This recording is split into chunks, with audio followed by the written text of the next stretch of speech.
भगवान के भक्त दुखी क्यों रहते हैं? भगवान के भक्त निर्धन क्यों रहते हैं?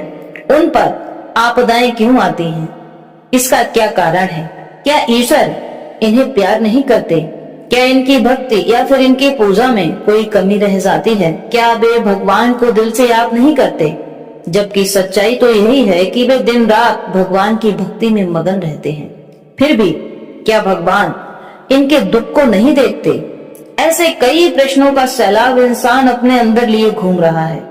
संगत जी, आज का यह वीडियो बड़ा ही ज्ञानवर्धक है। इस वीडियो में आपके कई प्रश्नों के उत्तर आपको मिल जाएंगे। एक बार देव ऋषि नारद ने भगवान विष्णु से यही प्रश्न किया कि हे प्रभु, आपके अधिकतर भक्त निर्धन और दुखी रहते हैं, इसका क्या कारण है? तब भगवान विष्णु कहने लगे कि हे देव ऋषि नारद, मेरी कृपा और महिमा को समझना बड़ा ही कठिन है, लेकिन जिसने मेरे इस रहस्य को समझ लिया वह फिर कभी नहीं पूछता कि मेरे भक्त दुखी क्यों रहते हैं। हे देव ऋषि नारद, यदि आपको अपने इन प्रश्नों का उत्तर चाहिए तो तुम्हें मेरे साथ पृथ्वी लोक पर चलना होगा। भगवान विष्णु की इस प्रकार की बात को सुनकर अब देव ऋषि नारद भगवान विष्णु के साथ पृथ्वी लोक पर चलने के लिए तैयार हो गए।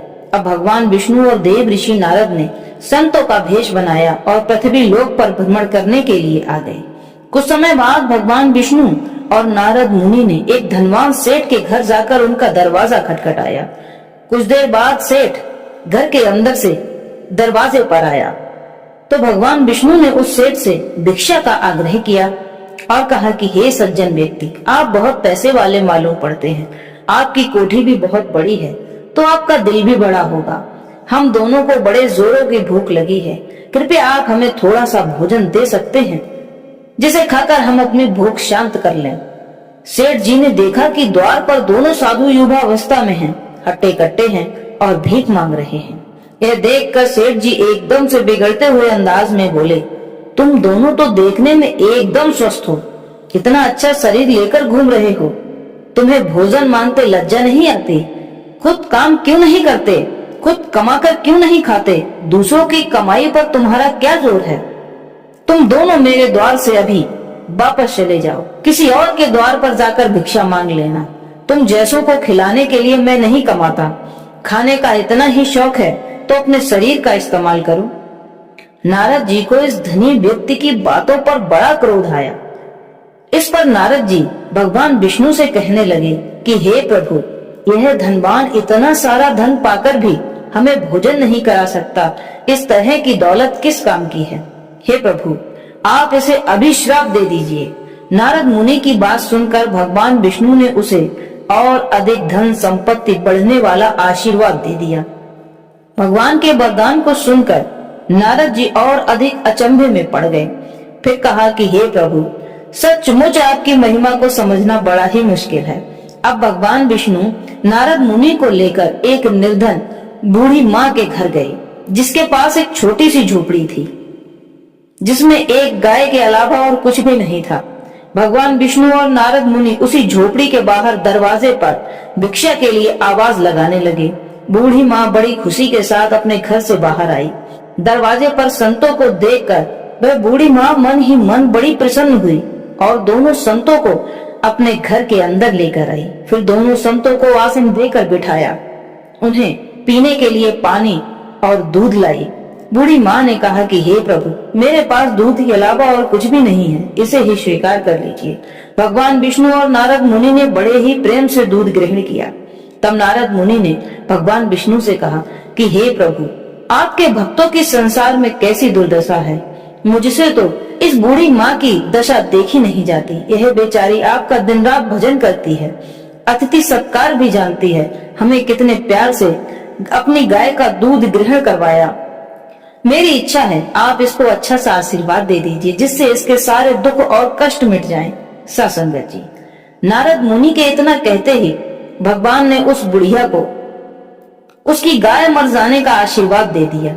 यह देखकर नारद मुनि खुद को रोक नहीं पाए और बड़े ही गुस्से से भगवान विष्णु से बोले कि हे प्रभु, आपने उस कंजूस सेठ को और अधिक धनवान बना दिया, जिसने आपको न तो भोजन के लिए पूछा न जल ग्रहण करने के लिए पूछा, और जिसने आपका इतना आदर सत्कार किया, आपको अपने बेटे की तरह भोजन कराया। अपनी गाय का दूध पिलाया, आपने उसे ही गाय मर जाने का अभिशाप दे दिया। जिसके दूध से हमारी भूख मिटी, आपने उस गाय को ही मरने का आशीर्वाद दे दिया। हे प्रभु, ये कहाँ का न्याय है?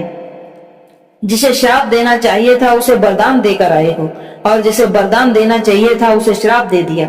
भगवान विष्णु बोले कि हे देव ऋषि नारद, ये बूढ़ी माँ दिन रात मेरा भजन करती है, मेरा स्मरण करती है, और ये कुछ ही समय बाद मरने वाली है। इसके पास गाय के अलावा और कुछ नहीं है। मृत्यु के समय इसको इस बात की चिंता लगी रहती कि मेरे मरने के बाद मेरी गाय को कोई कसाई न ले जाए, उसे काट न डाले, उसे मार न डाले।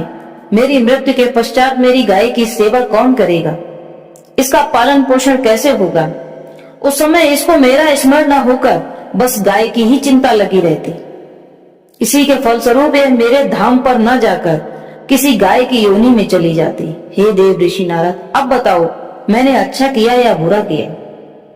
नारद जी बोले, प्रभु आपने बहुत अच्छा किया, परंतु उस सेठ को अधिक धन माया देकर तो आपने बहुत बुरा किया।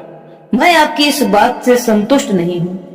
भगवान बोले, नहीं, मैंने उस सेठ को अधिक धन संपदा देकर उसकी मदद नहीं की, बल्कि उसको उसकी करनी का दंड दिया है। अब जब वह सेठ मरेगा तो मरते समय उसको अपने धन और तिजोरी की ही चिंता लगी रहेगी।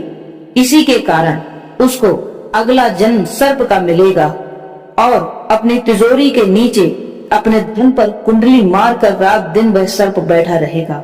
हे नारद मुनि, इस पृथ्वी लोक पर यही एक नियम खास है, अटल है, अजर है।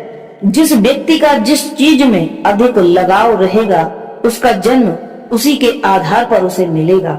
जो व्यक्ति जिस चीज का अधिक चिंतन करता है वह उसी चीज को अपने स्वप्न में भी देख लेता है। इसी कारण जीव की आसक्तियां उसे अधोगति में गिरा देती हैं। सासंगत जी, भगवान अपने भक्तों को कष्ट इसलिए देते हैं कि वह सोने की तरह तप कर सदैव स्वर्ण बने रहे, जिसकी क्रांति कभी धूमिल नहीं होती। यदि उन्हें धन का सुख दे दिया तो उनका तप नष्ट हो जाएगा। धन पाकर मनुष्य संसार में लिप्त होता है और निर्धन होने पर वही मनुष्य भक्ति में लीन हो जाता है। हे देव ऋषि नारद, धन वह साधन है, जितना इंसान को मिल जाता है असंतोष उतना ही बढ़ जाता है। भगवान अपने भक्तों को इसलिए निर्धन और दुखी रखते हैं जिससे वह समझते रहें कि संसार में सुख तो किसी के पास नहीं है। यह सुख क्षण मात्र का है, क्योंकि जो आज है वह कल नहीं, और जो कल है वह परसों नहीं रहेगा। प्रकृति के नियम बदलते रहते हैं, इसलिए मेरे सभी भक्त ईश्वर को याद करते रहें। हे नारद मुनि, इस दुनिया में कुछ इंसान ऐसे भी होते हैं जिनके पास अपार धन दौलत होती है, फिर भी वे मेरे प्रिय भक्त होते हैं। लेकिन उनमें एक खास बात होती है कि उनके पास धन तो होता है पर वह धन में लिप्त नहीं रहते हैं। वे आगे आगे चलते हैं और धन तो उनके पीछे पीछे चलता है। उनके मन में कभी भी धन के लिए ममता नहीं होती है। आम तौर पर बहुत ही ऐसे कम लोग होते हैं इस दुनिया में जिनके अंदर धन के लिए ममता नहीं होती है। हे नारद मुनि, अब तो आप समझ ही गए होंगे कि भगवान के भक्त दुखी और निर्धन क्यों रहते हैं। यदि कभी भी इंसान पर दुख आ जाए और वह दुखी हो तो उसे सहायता की जरूरत पड़े तो इन लोगों से उसे सहायता कभी नहीं मांगनी चाहिए। नंबर 1, जो कंजूस है और गाली देने वाला है। नंबर 2, जो मूर्ख है और जंगल में रहने वाला है, ठग है, नीच है, निर्दयी है। सासंगत जी, यह वीडियो यदि आपको पसंद आई है तो हमें कमेंट में जरूर बताएं। ईश्वर सदैव आप पर अपनी दया, कृपा, अनुकंपा बनाए।